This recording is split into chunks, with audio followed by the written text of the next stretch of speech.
Hey guys, Profe Pablo here, Spanish teacher turned Minecraft engineer. Today we are making a crop multiplier. It's a little loud, but basically you stand down here, plant, and harvest crops quickly like this. And you can see that my carrots are multiplying very quickly. It's all thanks to bone meal that is in these dispensers. And this bone meal is powered by a zero-tick Kelp Farm, which still works. It does break sometimes, but when it does break, all you have to do is stand over here, collect some kelp, and replant your kelp. I've been using this zero-tick Kelp Farm to power a lot of my farms. I don't know when it is going to be nuked by Mojang, but we are going to enjoy it in the meantime. Enough chit-chat, let's get going.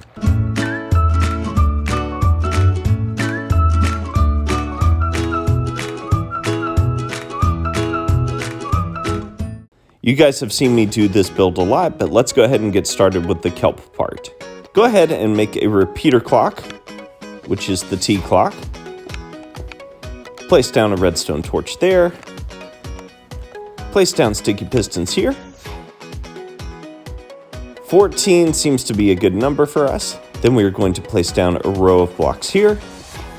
Come behind, place a block there, and then cover this back with a row of blocks as well. Let's go ahead and run a redstone all the way along the back. If all of our pistons extend, that means we did it right. Place sand here on the front, just like this, and place sand on top of every one of those sticky pistons, just like that. To make sure our sand doesn't go anywhere, we're going to place a row of blocks here and cover up where the sand might be loose on the sides, just like that. We just don't want it escaping. Okay, we also need to place a row of blocks here, one here on the back, and we are going to make that a row of 3 blocks, just like that. Okay, we're going to place a row of blocks here on the front. This is just going to help with water flow. And now we're going to build up the walls with blocks as well. I probably should have chunk aligned this thing. I wasn't thinking about that. And then we are going to place pistons pointing down right above our sand, just like this. They are 2 blocks above the sand, but above it, like that. Let's place a row of blocks here. And we'll go ahead and finish off our redstone by placing an observer facing down, a redstone torch, a block, another redstone torch, 2 blocks there, break that block, place down a repeater there, and run redstone all along the top of this. Actually, I messed that up. I don't run my redstone yet because I want to waterlog those first, so we'll save that for just a minute. Over here, I'm going to build out 1, 2, 3 blocks. I'm going to take my double chest, place one here, here, and just kind of run it all the way along. There should be 1 per every piston that you have. Okay, there we go. So 14 double chests. Then going into those chests, I'm placing 14 hoppers just like this. I'm gonna place a block here, take some glass panes and run them along the top of the hoppers just like that. Let me break that. Place a block there. There we go. Then I'm going to take my signs, place one on top of the other all the way down to the end. Just like that. Now I can waterlog my pistons and finish my redstone by placing redstone on top of every one of these pistons. Okay, there we go. I'm going to go ahead and start this repeater clock by placing redstone there and a repeater going towards the redstone like that. When you come up top, you should not see the sand breaking. We are going to have to adjust this, though, just a little bit, like that. Okay, as you can see, all my sand is broken. Let's try and fix this really quickly. And with the falling sand method, you have to have space underneath the pistons. All right, let's see if we can get this thing going. Okay, what we're going to do this time is place water here on top, making that a water source there. Now we are going to turn back on. There we go. That was the problem. So I forgot to make the blocks right above the sand water sources. Otherwise, the falling water will kind of break everything. Okay, we are going to place our kelp. As you can see, it immediately starts producing crazy amounts of kelp. Now we're going to come down here, place a hopper pointing down under each one of the chests. It's actually 2 hoppers per chest. Then we are going to take composters, place 1 per hopper, just like this. Okay, now we want all of these hoppers pointing the same direction. So I'm going to come down here and break 2 blocks under each composter. Okay, and I'm going to have all of these emptying into 1 chest, 1 double chest. So I come down to the bottom, crouch, place each one of these going into each other all the way to the end. Okay, there we go, where you're getting ridiculous amounts of bone meal, as you can see. And now we just have to create an attachment that gives us kind of an automatic crop farm. All right, so to make this section, it's going to take just a little bit of engineering here. This is a pretty awesome bone meal farm, not gonna lie, look at the rates. Okay, so after clearing out an area in front here, I'm gonna place a double chest just like this, kind of off to the side. I'm going to take a hopper, place it going in like that, then take another hopper that is pointing down to the ground like that. Now I'm gonna break a couple blocks here. I'm just kind of clearing out my spot here. In front of this chest right here, I'm gonna place a dispenser like that, a dispenser like that, and a dispenser like that. Then I'm going to take a hopper here. Again, I gotta keep carving to make space.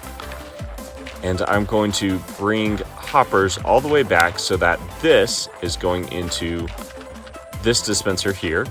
And then back here, using this double chest, I'm gonna place 1 going into that dispenser.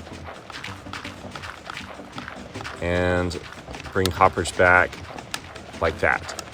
So you have this double chest is feeding these 2 dispensers, and this chest is feeding this dispenser. That means this dispenser is going to fill up faster than these 2, but the rates are so good, it really shouldn't matter.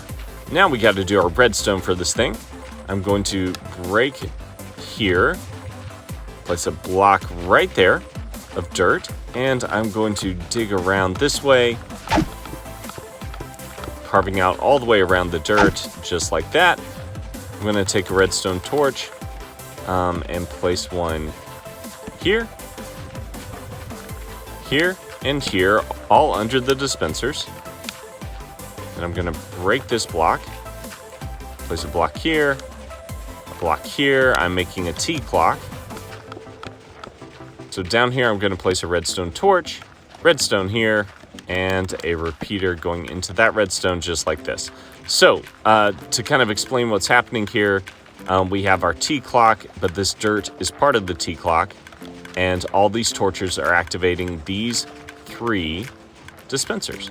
I'm just gonna kind of clean up my redstone area here, covering up so that I have a platform to stand on.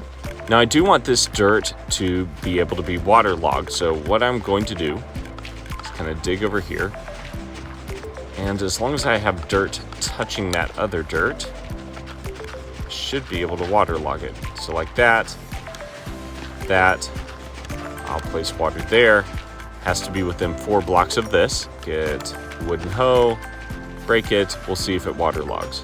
Okay, because I'm not seeing it waterlog, we're actually going to make an adjustment real quick. So I hope you guys waited to the end.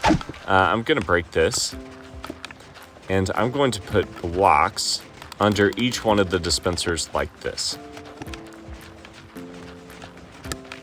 And then I'm going to place dirt here. I'm actually going to make one of these blocks dirt like that.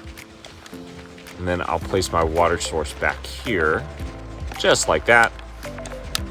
And then we'll have another block here. Again, I keep having to carve down. So again, we have, I mean, if I wanted to, I could just to make it uniform, I could put dirt under each one of the dispensers, put a block under that, take a redstone torch, place it under each one of the blocks that are under the dispensers, And now build my T clock down here. So again, I'm putting my torch here, redstone dust here, redstone repeater there. Yeah, see, that works out well, and that way I have a nice clean platform here. Carve off this land. It should become waterlogged because it is close to dirt that is close to water.